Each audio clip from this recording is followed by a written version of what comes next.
এই আসিফ মাহমুদ সজিবিয়ার বাবা বিলাল হোসেন মাস্টার ওনার হস্তক্ষেপে যাকে 3 নাম্বার করা হয় মহসিন, ও তদবির করে অর্থ লেনদেনের মাধ্যমে তাকে সভাপতি নিয়োগ দেওয়া হয়।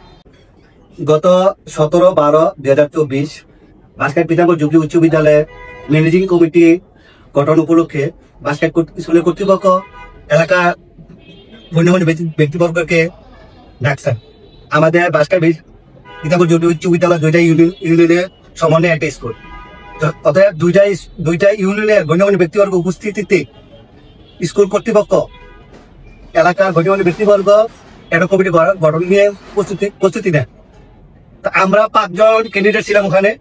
5 জন ক্যান্ডিডেটের মধ্যে 35 জন ভোটার ছিলেন ওখানে। 35 জন ভোটারের মধ্যে 34 জন ভোটার আমাকে সিলেক্ট করছে 1 নাম্বার। আচ্ছা, আমাকে সিলেক্ট করার পরে স্কুল কর্তৃপক্ষ আমাকে 1 নাম্বার এবং কমনে 1 2 3 যেহেতু 3 জনের নাম দেওয়া লাগে, 3 জনের নাম দিয়ে টিনু স্যারের বরাবর পাঠাইছে। টিনু স্যার মুরাদনগর টিনু স্যারের বরাবর পাঠাইছেন। টিনু স্যার ফরওয়ার্ড করে এটা ডিজি স্যারের বরাবর পাঠাইছেন। ডিজি স্যার তদ্রুপ আমাকে 1 নাম্বার করে ডিসি স্যার ভোট বরাবর পাঠাইছে।